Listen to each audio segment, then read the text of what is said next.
welcome to Shine Me a Light podcasts. In this series, the last 27 years, in each episode we go through the last 27 years in the life of one class of 95 Sydney Girls High School student, and this episode is Camila Cremonese. How have you been? Oh, good, I suppose. Good and bad. You have both. Yeah. You've had life. It's been life. 27 years. Yeah. Holy crap. This year for me particularly, it's just felt like a hurricane. It just feels like a big transitional period, and there's just so much going on, Yeah. I'm doing a lot of yin yoga and trying to be centered, and just get through this crazy time. Yeah.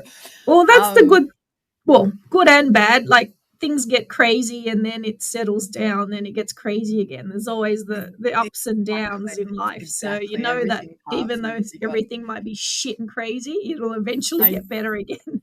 And I think that's one of the beautiful things about perspective at this age, because I think when I was younger, a bad time would come and I would be, oh, that's it, the rest of my life is going to be terrible. And then a good time would come and I'd be like, oh, I've made it. I never understood, the ebbs and flows and stuff. But okay, so the whole point of this podcast is to go through the last 27 years. So I suppose we'll go back. I love that some people are booking in, by the way, for next year, because it'll technically be 28 years. So I don't know what we're going to do with that. So back to, do you have memories of high school? I do. I actually really enjoyed myself in high school. I really loved it. So they're mostly good memories. That's really cool. That's really, really cool. And did you do HSC in 95 at Sydney Girls? I did it. Yeah, at school with everyone. Put in probably minimal effort compared to everyone else. No, it wouldn't be everyone else. Though. Do you remember how they used to scale us? Do you remember how you used to get sometimes, and I was a minimal effort girl, and I remember sometimes I'd have, a good mark, but then my scaled mark would be like 22.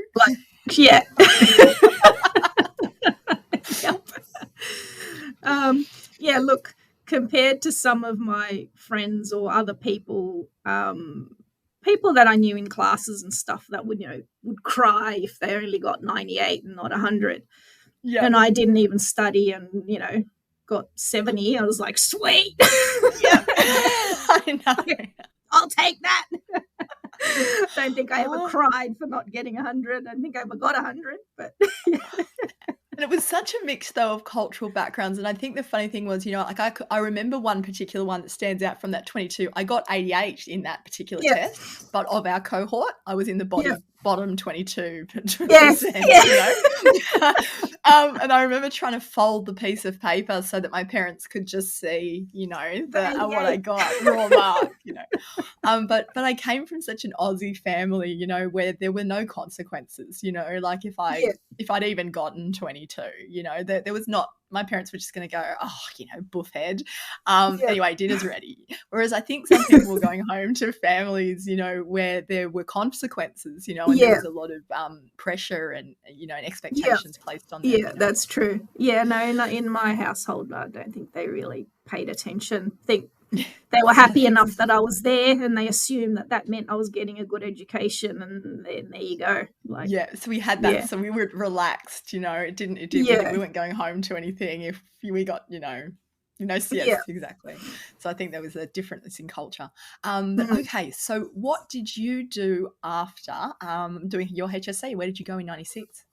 I went to UTS to do biotechnology, which was very short-lived.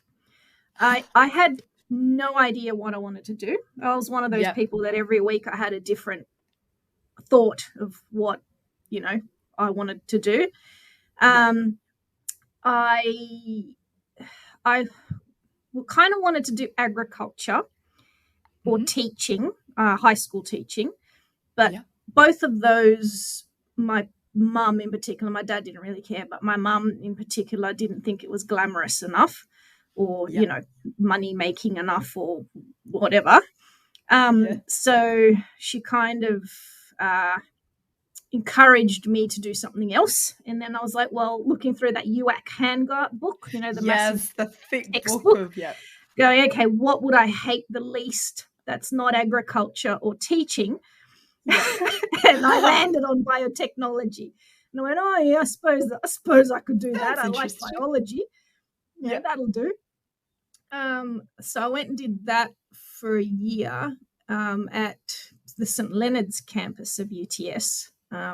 Some of the courses were in the city, but the biology part in particular was up at St. Leonard's. I suck at maths.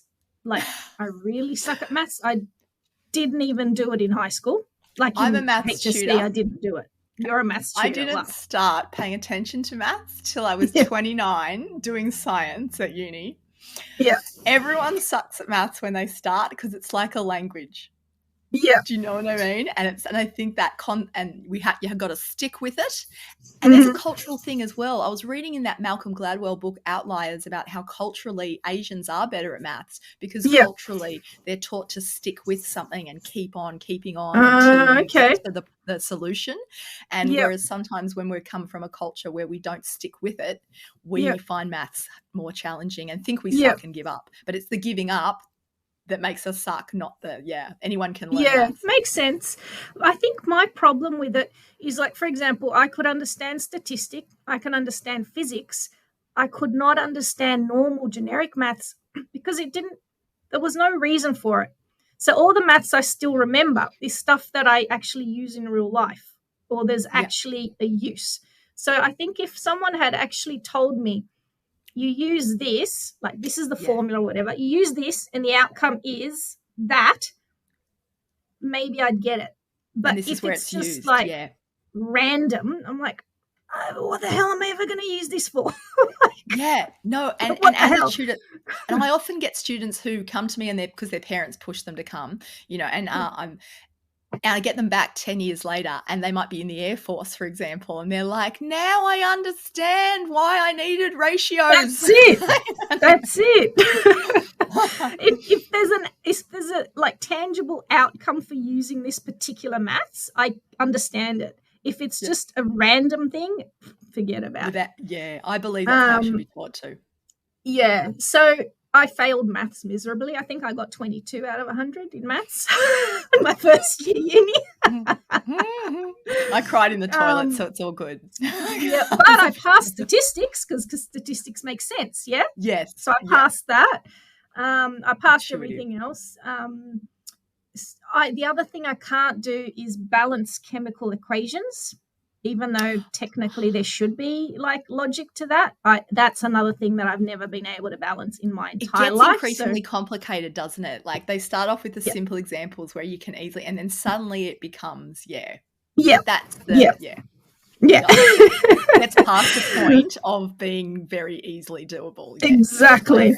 And then so I was kind of doing it, and then I kind of looked at it again, and it's like, okay, the outcomes of this, either you become an academic if you like study and get a PhD, and I'm like, well, that's not going to happen because I can't balance equations and I can't maths, or you become like a lab technician, like looking at people's poo samples or, you know, things like that, and I'm like, well, do I really want to do that? And I met someone who was like someone's boyfriend who had done my degree, and he was a lab technician looking at, you know, urine samples and blood tests and whatever. And that's what he did. And I'm like, well, okay, I don't want to do that. It's turned me off. So I left after a year. I went to Sydney Uni and I did a combined science arts degree. Well, I started it. And then I thought, well, I like rocks, so I'll do geology. So I started doing that in the science part. And for the arts part, I was doing history, mainly history, Italian and French, because I like history, and Italian and French are easy. Oh God, yeah. Just offside, I want to edit this out, but boy, do I need an Italian-speaking person in 2 weeks' time at my daughter's birthday when this man comes who can't speak English. yes, because I need people who can speak Italian. Anyway, and continue. Yeah. Italian, French, and geology. Yeah. Interesting combination. Then eventually, after about a year of that, I decided, well, science, I did try you, but I don't think there's any point in continuing to bang my head against the wall with the science thing. Even though it's like interesting and all that, it wasn't easy enough. So I stuck to Italian and French, which was easy. Completely useless, like totally useless, but easy. But very age appropriate. Yeah. So swanned through that. I thought of doing like honors and so on. And I even actually enrolled in the like Masters of Teaching. But then by that stage, I didn't want to be an Italian or a French teacher. I wanted to be an English teacher, but I hadn't done any English, so I would have had to go back and do all these English units in order to be able to do English teaching. So I canned that, and I went to TAFE. All I did is collect. No, look, I relate to this 100%. Things, right? The zigzag path. I've had a very similar story. Yeah. Yeah. So I went to TAFE and I did an advanced diploma of international business, which is just a fancy title for something that I did with my eyes closed, because from going from uni to TAFE was like, what the? Yeah. Like, this is easier than even high school was. I still had no idea what I wanted to do. So I did a TESOL, like teaching English as a second language certificate in the meantime, to have something else up my sleeve, as you do. And I kind of faffed for a while, like while I was at uni and everything, I was working. And then I went to Brazil to visit family and friends. Don't remember exactly when that was. I mean, I'd go there every few years, like every 2 to 3 years I'd go, first with family, and then I'd go like off my own bat or with my friends. But then at one point I decided I'm going to go live there for a bit, just see what happens. Like, I thought I'd go for a 6 months holiday. Yeah. And then as soon as I arrived, I got a job teaching English. So I went, okay. Oh, and then I ended up. Isn't it funny how things work out? Because suddenly you do have the qualifications for teaching English, because you can speak English in Brazil. So I was there for nearly 5 years, like almost 5 years teaching English. Right. When was that? God, I don't even remember. Let me think. Hang on. It was after 2000, because 2000, while I was doing Italian and French, I lived in Italy for 6 months. Because Italian was good. And except I was there as an au pair, which sucked because I'm not good with little kids. Like kids, me plus especially little at kids. that age, I think. Nah, just did not tearing your work. Hair out. But that's the way you could get there, right? Because you had a job, you had somewhere to live, and all that kind of stuff. Yeah, and culturally, that's the childcare model. Yeah, everyone. That's it. So I au paired in Rome for 6 odd months, which was being in Rome was awesome. Had a very good time there. I partied quite a lot from high school up until I had my daughter. Also very age appropriate. I saw my son walking in the house the other day with a brown paper bag, and a bottle of spirits. And I just said to him, would I be correct in saying this, assuming that you've just walked in with a bottle of alcohol? Just teasing him, he's 19. And he said, oh, yeah, I got it to do shots, and he's like, it's so age appropriate. Just leave him be. Totally. So let me think. That was 2000, and I came back for Olympics. So, Olympics. Did you know that Sumana danced in the opening ceremony? Oh, really? Oh, yes. Cool. I didn't know that until we did the podcast recording. I thought I would have been paying more attention to the dancers. Jeez. Okay. So I think I went back to Brazil around 2004-ish, perhaps. Right. Around there. Yep. Something like that. And I stayed there until 2009-ish. Yeah. I came back in 2009-ish. When I think of 2004, I think of Foxtel getting off the ground, which is a really, I can't think of many. This is how, non-international my life was, because I'd had my first child in 2003. In 2004, I think no Netflix. That's right, Foxtel and the remote and the big black box, and you could watch Foxtel easily. Well, I came back from Brazil and I didn't know who the Kardashians were, and I got off. I love it. We unfortunately all did. Yeah, from 2007 or 8. Yeah, 2000 whatever. I don't know when. I remember getting out and looking at those magazines, like at the news agency, and I was looking at these people. And what the fuck? Like, what is that? Who are these people? Yeah. And I had to go and ask someone, and they're like, "Oh, they're from a reality show on like Foxtel." I was like, "What? What's that?" Yes, so and it was a phenomenon. I kind of lost a whole bunch of sort of stuff that people pop knew culture about. time. Yeah. Or US, I should say, really.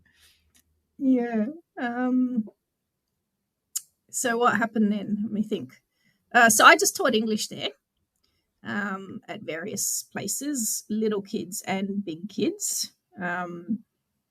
Preference for big kids and adults, because I still wasn't good at the little kids thing.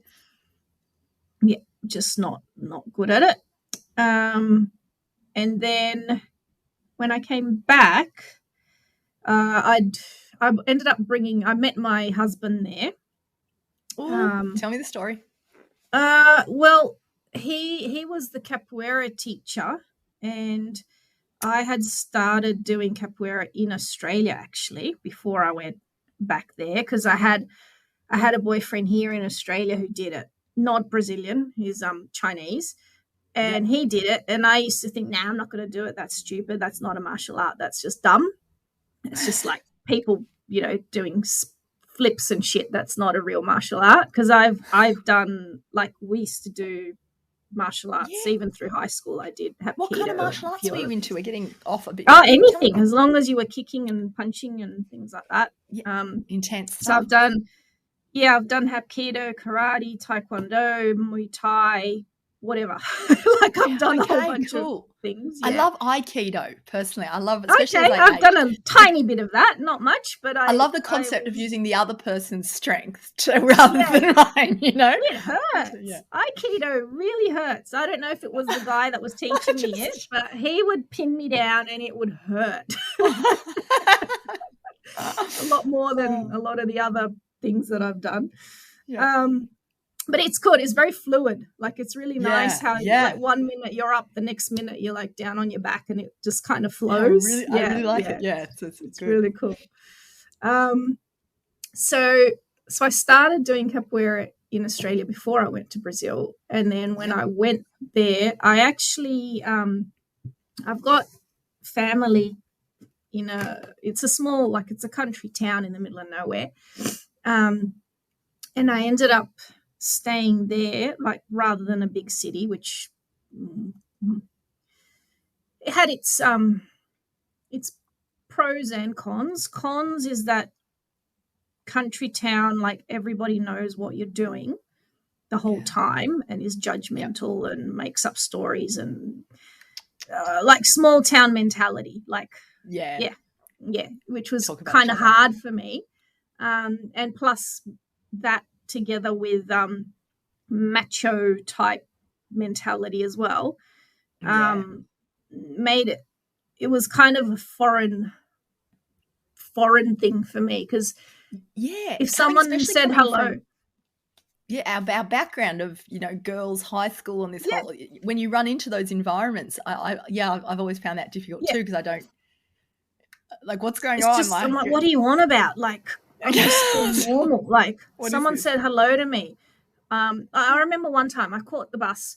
I used to commute because I'd teach. There was a big city, like about 500,000 people, which is about 40 minutes away, and I used to teach there. So I'd commute, not every day, but a few days a week. And one time I got on the bus, and this guy who was one of my little kids' dad was on the bus. And he sat next to me, and we talked the whole way in. For me, that was, normal. I'm talking to kid's dad. Client That's it. Yep. And then the amount of people that went on about it afterwards, how I was having an affair with this bloke.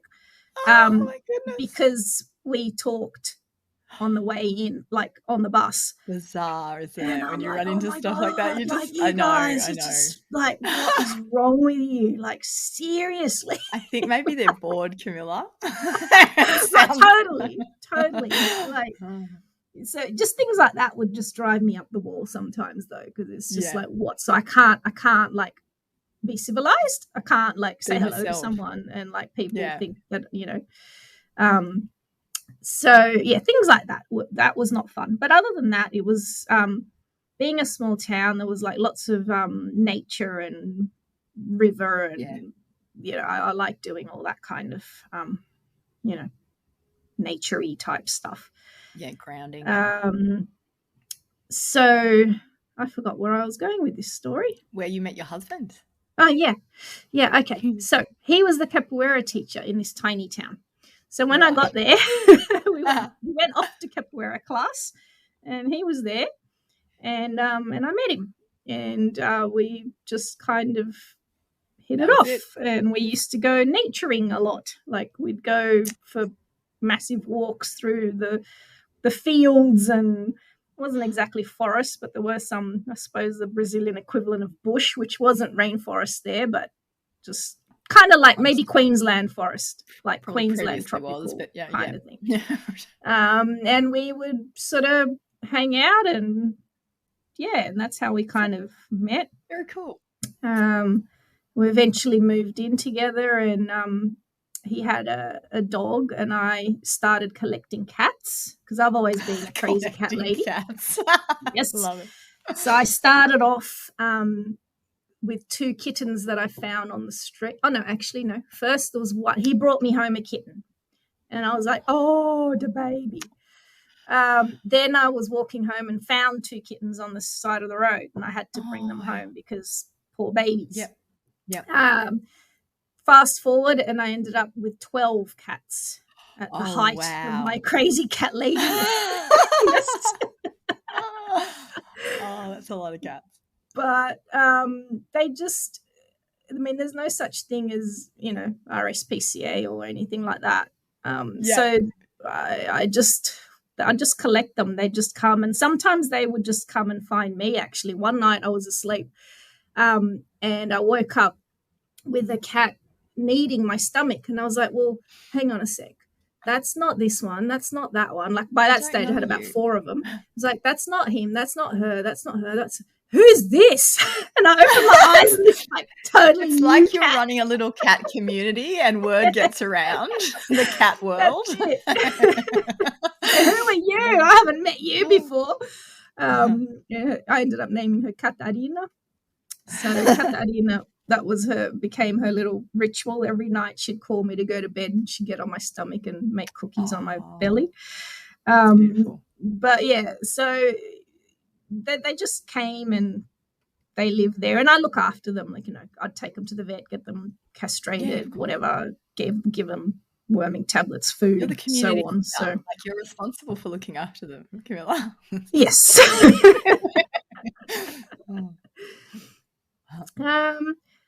So then we had the dog, 12 cats, and then I ended up getting another dog because there were some kids mistreating this dog that looked like it was just terrible, and I just cracked it at the kids, and I took the dog. I basically took the dog. I took it. I said, you're not having it anymore. Took it home, named her Teresa after Mother Teresa because she had the patience of a saint. Because I'd get angry because we'd walk down the road, like we lived on the same road as these kids who like mistreated her. And she'd see them and she'd like wag her tail and want to say hello. And I'm like, what the fuck is wrong with you, dog? Like, because she's let the past go. She's in the she's moment let the past go, but I hadn't. Hello, I know you. Maybe you've changed. Maybe.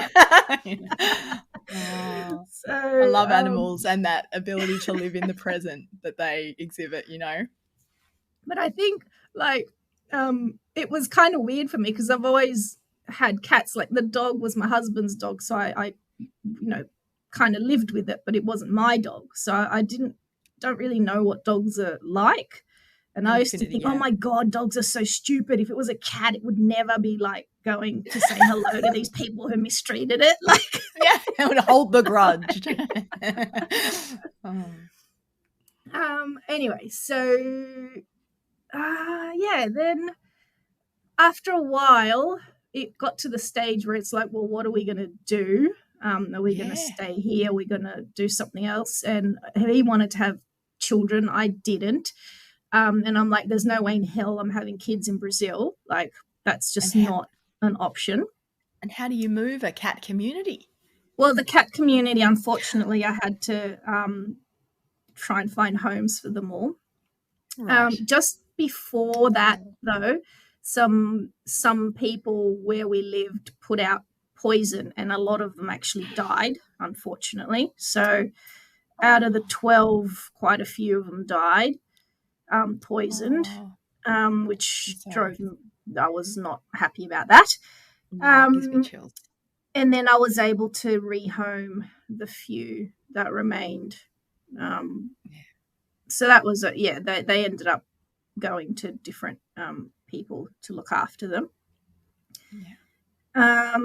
And the dogs got rehomed, and everybody got rehomed. Everybody found a new home. They found a new home, and then I came back to Australia. And what year was that? That was 2009. Right. Oh, yeah, I'm with you. Yeah. Yeah. And then I was like, well, what do I do now? Yeah. So I still taught English for a bit. And then I was like, you know what? Maybe I should actually become an actual English teacher, because that's what I kind of wanted to do ages ago, like when I was in uni, and I never did because it's not medicine or law. Now they are prestigious enough. Right. So I figured, since I enjoy it, and I did enjoy it, I'll might do that. I did consider being a vet briefly as well. When I got back, I thought, maybe I'll go do vet science. But then I thought, oh no, but it's going to be hard, and the maths and all that. And then I just went, nah, forget it. I'll just have cats, not treat them. So I was working for a bit. Then I got pregnant. That was 2010. Yeah, because Clara was born 2011. Oh, I love the name Clara. Beautiful. So I got pregnant 2010, and then that's when I started. No, that's not when I started my degree. I worked until close to having her, and then I took time off. And what were you doing? Doing English teaching, like in those. So you're teaching English by now. Yeah, those college places, like those English as a second language, international thingies. Yeah, so I was doing that. After I had Clara, I started studying. That's when I did my actual teaching degree. Yeah, like while I had her as a baby. I by that stage though, at about 6 months after I had her, I couldn't do the stay at home thing. I was I had postnatal, everything sucked. I had that with and everything was shit. Both my children. So I started looking for a job, any job, like I even Just get applied me to out of be this like a house. Coles driver, Yeah. like, you know, the Just- little van, like, I yeah, relate. yeah. So, I found I was having a really hard time. I'd never had such a hard time finding work before because I'd always found work, like any sort of work. But I was finding it really hard because they're like, oh no, you're too qualified or you're going to be bored. And I'm Oh, like, don't you hate that? I couldn't Jesus, get a job one time at Spend Less Shoes, and yeah, the right? reason was that I was university qualified. Yeah, But yeah, so you're telling just the exactly. insanity. I was The trying to explain insanity. to people, like this one person, Oh.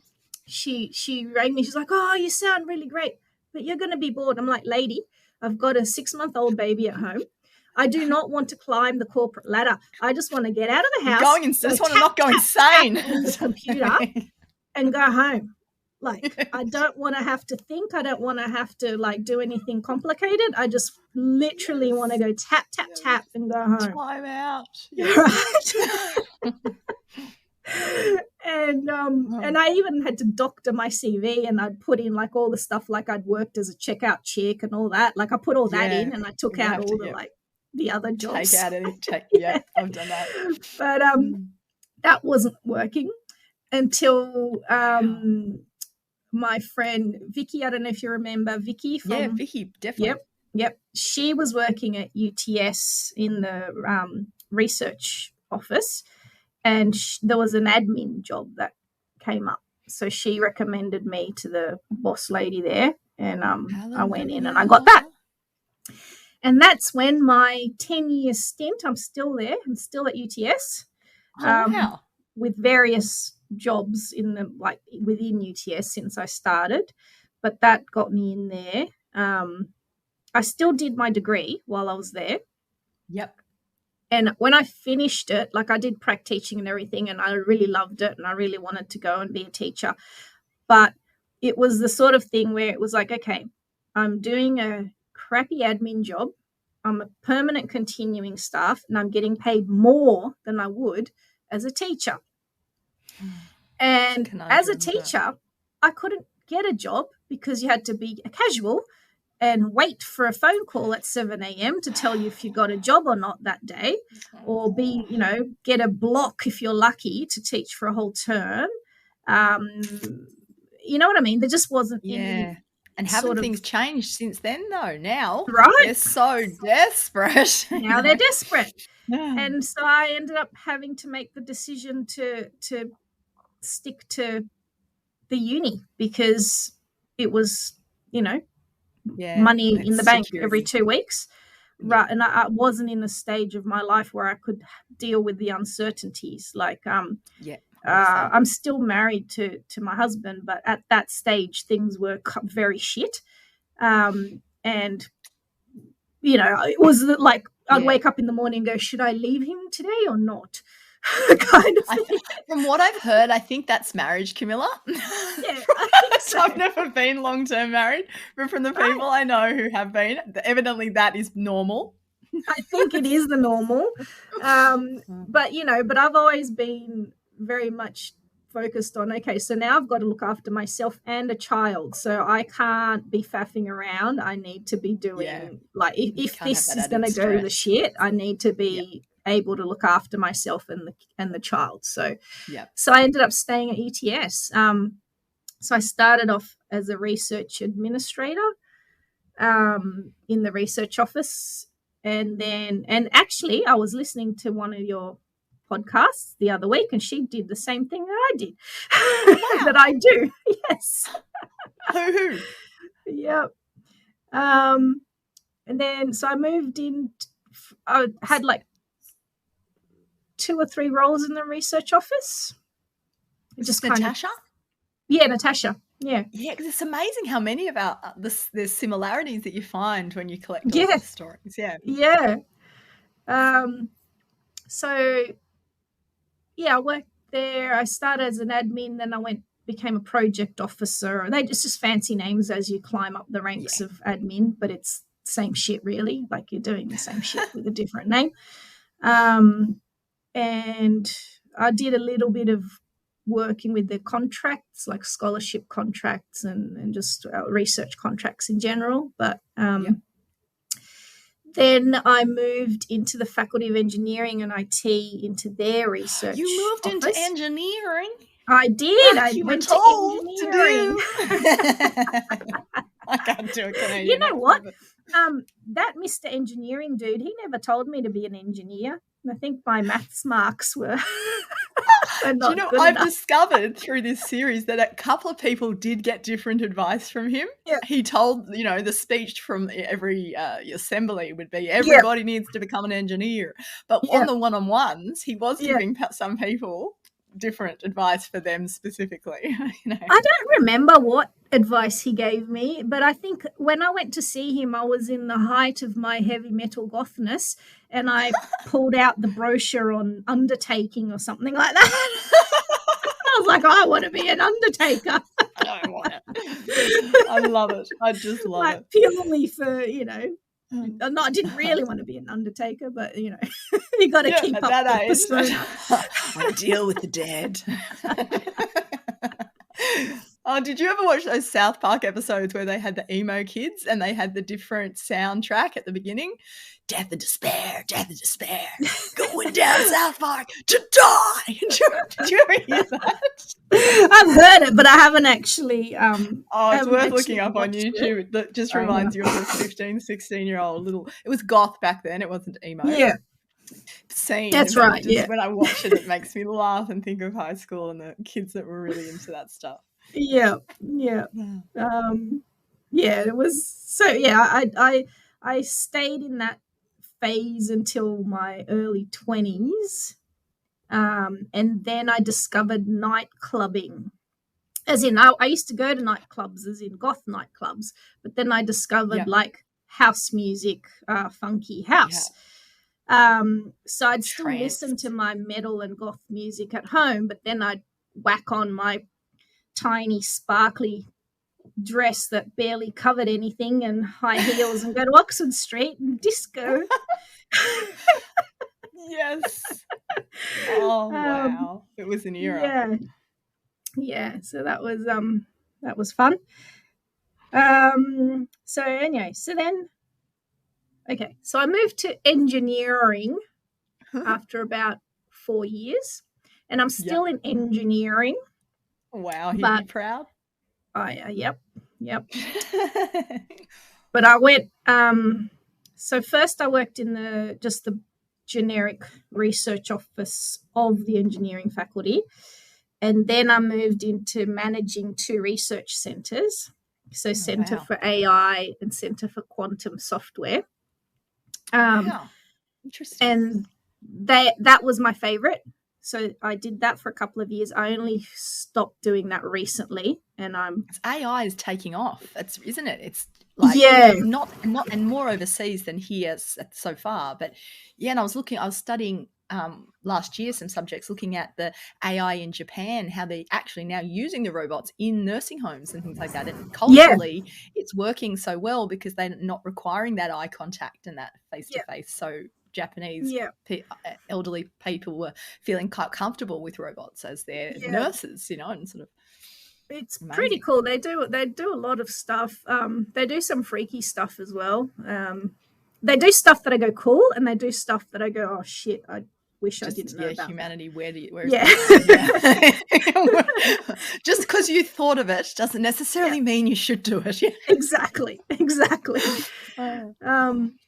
So they're pretty.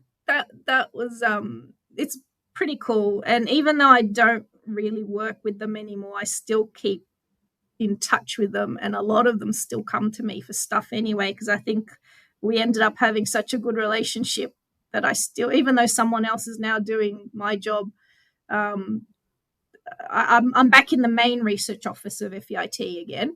So people still come to me anyway, and I still get like the quantum guys, they're my favorite. They're so good. They're all crazy. Explain that a bit, because I don't understand it. I have really tried to understand it. I used to sit opposite this one guy. He actually writes books for little kids as well. They're really good. And I'd sit there listening to him talk to his students, and I could understand words, but I could not understand the whole context. The whole concept. Yeah. So he'd be standing there on the whiteboard and they'd go, if theta, blah, blah, blah, blah, blah, blah. And then like they just use maths words, like just maths words, random maths words mixed in with and a couple of English words. So you get these sentences that was just like English mixed with maths. So I understood, like I know that theta is a maths word, but I didn't understand like or Greek letter originally. In with anything. And then a symbol used commonly in maths. No idea. And they were having like full-on conversations for hours, and I had no idea what they were talking about. And so I don't know what they do. They do quantum stuff, but I don't understand it. I've tried and I get close to it, but I just can't. Is it the entanglement theory? Is it anything to do with that sort of stuff? Yeah. Yep. All of that. Okay. All of that. Yeah. All of that stuff. Okay. They are all special in a good way. What I've come to realize is you've got to be on some kind of spectrum to be able to understand this stuff. Yeah. I understand AI, like I proofread AI papers. I don't understand the maths formulas, but I understand exactly what I'm reading in the paper. Yeah. And I know what's happening. When I proofread a quantum paper, again, I'm reading and I know there's English words. And I don't know what, and I read the paper from the beginning to end. I have no idea what I just read. It's so funny. I did physics at uni, right? I studied physics at uni. And the first time I did a particular physics subject, I tried to really understand it, like the textbook was this thick, and I was trying to read the whole textbook and really get my head around the big concepts, and it was my first year of science and I was 29 years old and I'd never done any science in high school. And it's just, and I failed miserably because it was just too much, and the second time around for that first physics subject, I just ended up looking at past papers and looking at what formulas, when they wanted me to use what formula and what I needed to do, and just got through, and then quantum physics I didn't end up doing, but I've read a lot about it because I just was interested in it and it came up in other science subjects. I've got 2 science degrees.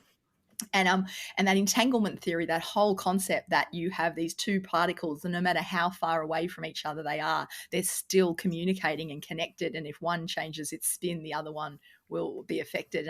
It changed my concept of the universe, if you know what I mean. I think physics is mind expanding in the same way, perhaps, that LSD is, and things like that. Yes.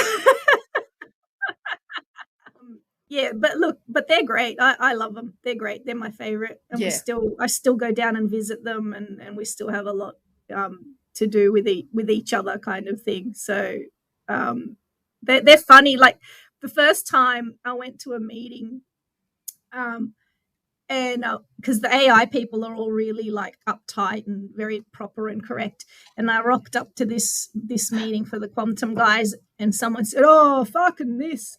And I went, yes, I found it. Someone dropped the F-bomb. I can relax. And it wasn't me. It wasn't me. That's it. It's like, I love you guys. So,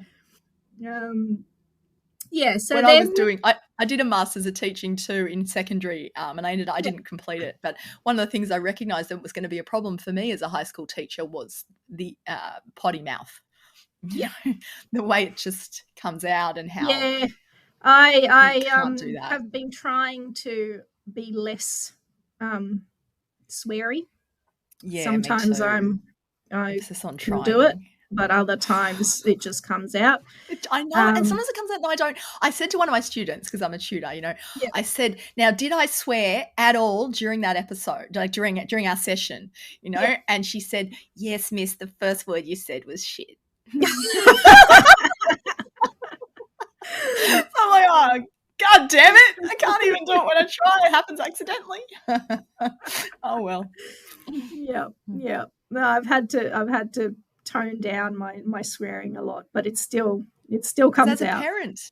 As a parent, it's an issue. I have to teach, it's hard because I've got to teach my daughter that what mummy says, I don't want you to say at school, exactly. you know, Yeah. and it's hard. It would be much easier if I just didn't swear, Yeah, but it I doesn't seem know. to be possible yet. It's not possible. I So basically explained it. I said, look, I know you know all these words. If you go around and say them, especially to your friends or anywhere near your friends' parents, they're never going to allow you to go visit them ever again. yes. So do not say it. I have a memory from year 7 getting invited to somebody's house, one of our cohorts, whose families were particularly religious. And I was aware of this, and I came from a family that wasn't, and there was swearing, and I was being very conscious, trying my hardest, you know, and I got out of their 4-wheel drive that was quite high off the ground, and I was only 12, you know, and I fell, and so I went, oh shit, and then I went, oh, God damn it, bloody hell, fucking shit, like I just like one came out after the another, in reaction to the previous one came out another one, Jesus Christ, oh crap, and I remember her parents' reaction, and yes, that was the final time I was invited to that girl's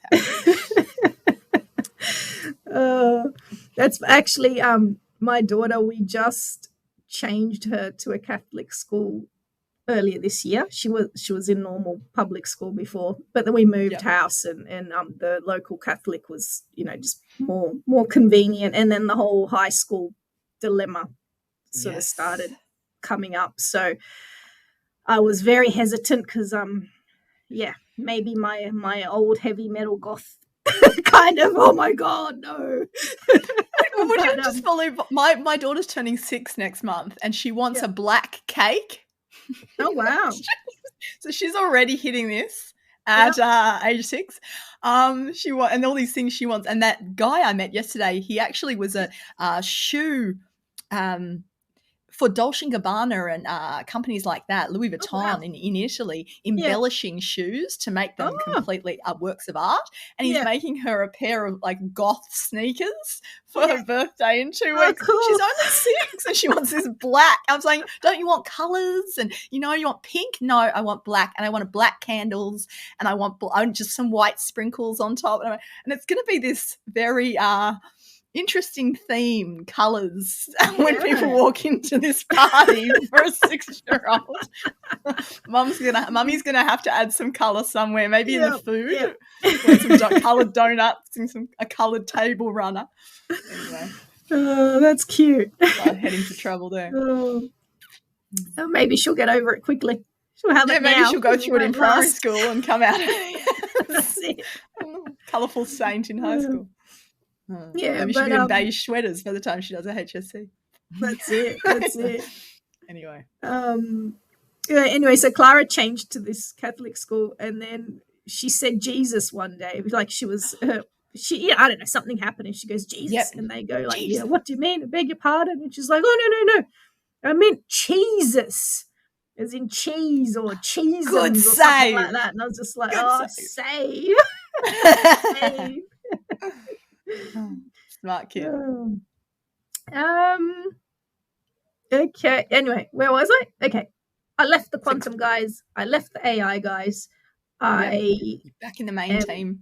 I'm back in the research office team as the executive officer for research excellence, which sounds very fancy. But it's, so we don't want any non-excellent research. No, we don't want non-excellent. Which, you know what, in actuality is important, because one of the things I learned when I was doing science at uni was that there are a lot of articles that manage to get published where, because the people who have edited it didn't understand the maths, and actually it doesn't back up their conclusions at all, and it manages to get published. So actually research excellence and quality control is an important aspect of research. No, it is. It definitely is. We just kind of try to boost the profile of the Faculty of Engineering through I was having based there. Oh no, look. You know, so I don't sit there and go, this research is good or this one's crap. No, it's all good. We just can't. I mean, I wouldn't be able to do that. We got too many. There are like hundreds of them. It's too many people. We just kind of they're meant to do that through peer review, so that There's peer review processes that are meant to Exactly. happen. And so how does it happen? So I think sometimes it's being sent, to real peers who trust the person who wrote it a little too much. And it's supposed to be, and look, I've also watched papers come back and be sent back again and again and again from journals saying, sorry, no, you need to revise this. So there's a lot of revision that goes into that, of course. But the fact that anything slips through, you sort of think sometimes, it does slip through. It does, and I think it also depends on which journal it gets published in. Some of them have higher standard of checking this kind of stuff, and others are not so a bit lax. Brilliant. So we kind of try to encourage people to publish in the good journals rather than numbers, like, I published 100 papers. It's best if you published 50, but in top quality rather than 100 in crap quality. Over quantity always. Yeah, but it's just an idea. But your job, so you're partly in promotions. So is it fundraising? No, we just to be honest, it's boring, and I wish I was still doing my old job. At the moment, for example, I'm looking after, we have the Australian Research Council puts out granting calls for various schemes throughout the year.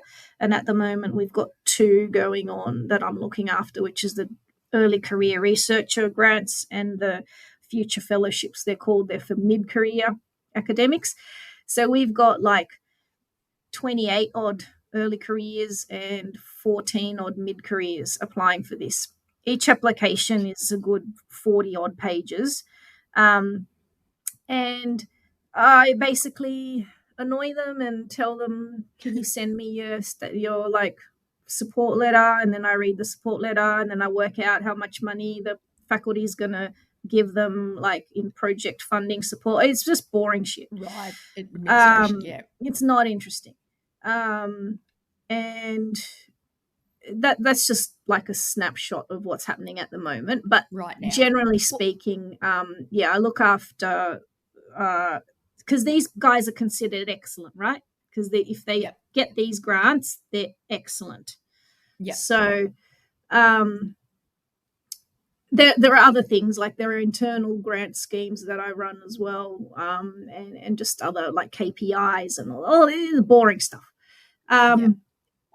The thing is, but I only discovered this after I got this new job. I've only been in it for about 8 months. And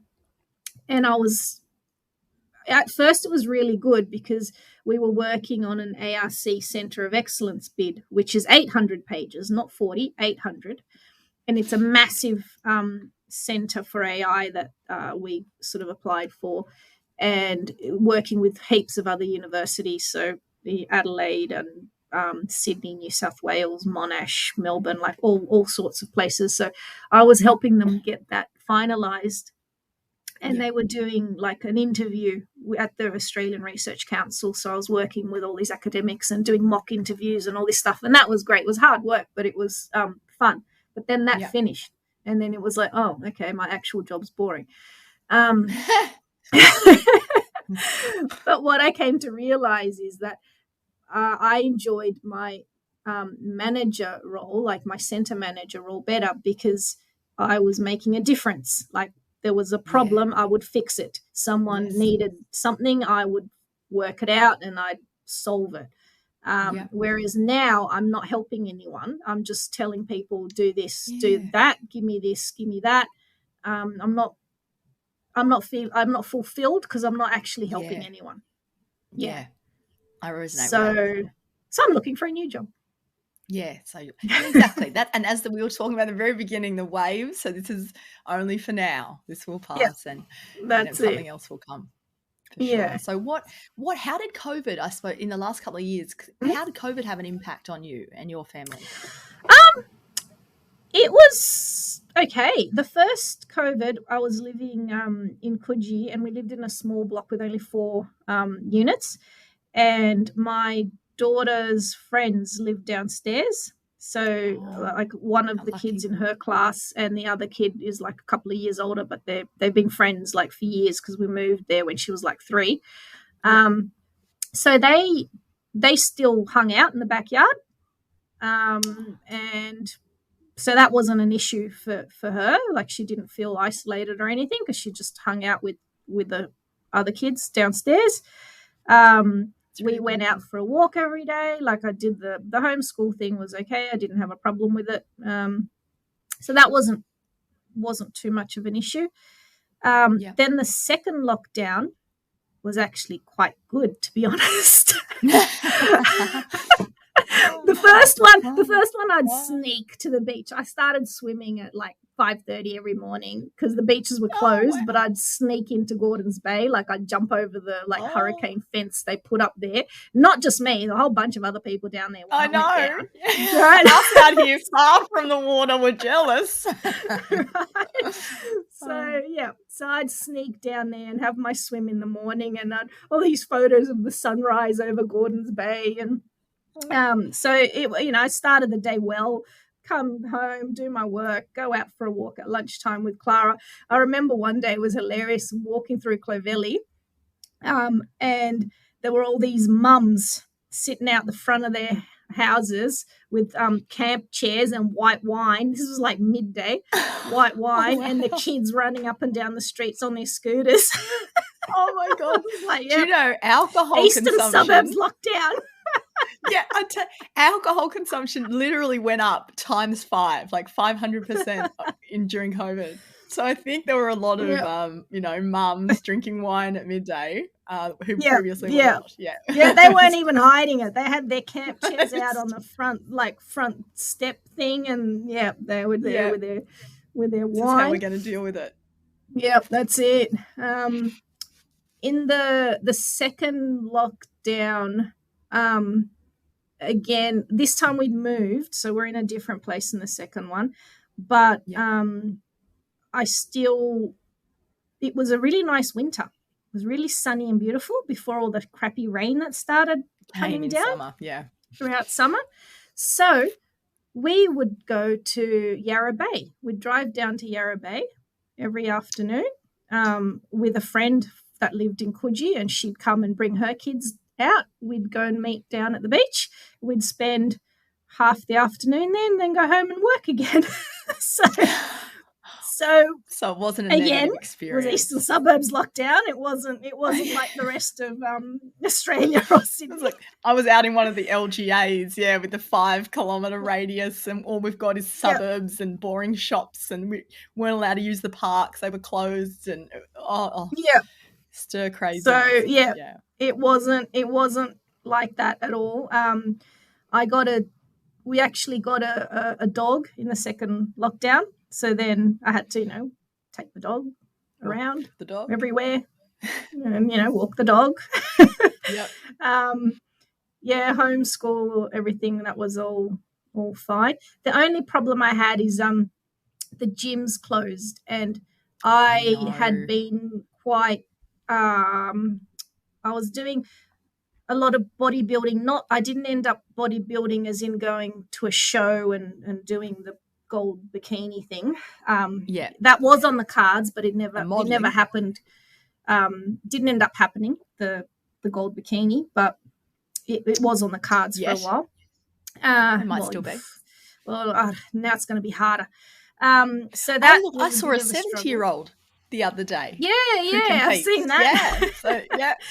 It's it's hard to get to that stage though. There's a lot of hunger to go through, and I don't do very well with being too hungry, as I've discovered. When it started getting too hungry, it was just really hard.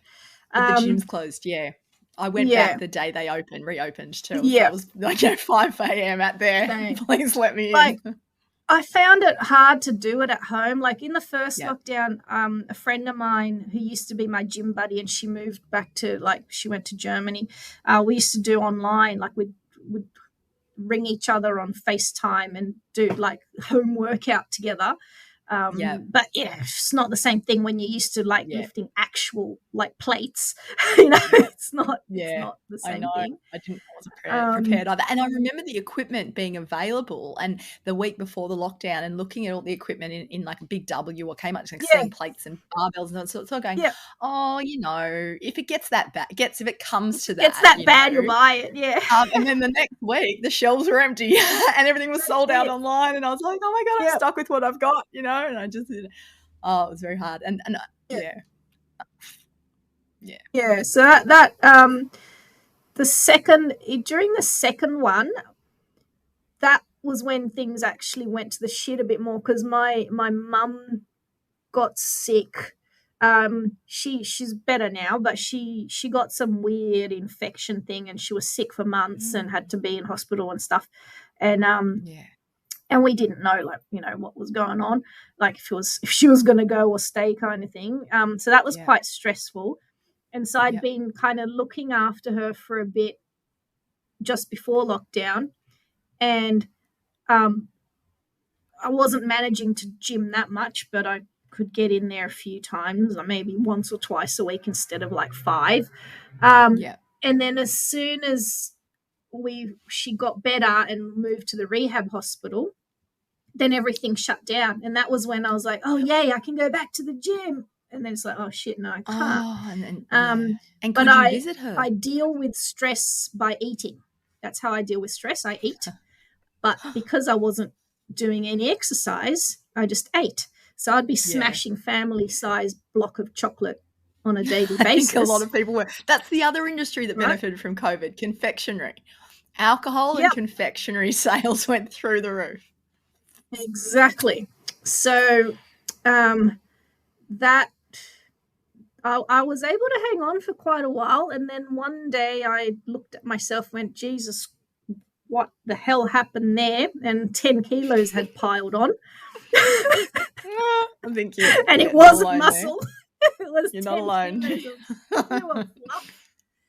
And now, like, and then I was having a really hard time trying to do anything about it. Like, everything went back to normal, gyms opened again, whatever. But I got the new job, and that was really busy, and I found it really hard to get back into that routine again. So I've only just got back into it in the last couple of months, where I'm back at the gym regularly. And I started. Of the way in. They say 3 months and the habit is formed. Yeah. So that's all good. That's all going, well again. The food not so well, but we're getting there. I mean, just to get healthy again. I don't feel healthy. Yeah, 100%. And I was quite healthy. So I feel health. I need to be healthy again. So I've started boxing on Mondays again, and so I'm doing all the steps, but I just I need to feel better about myself, and not puff when I walk up the hill to get home and that kind of thing. Yeah, I know, and that because I really relate to that. I like that feeling of feeling strong and fit and healthy. It just gives me a sense of well-being.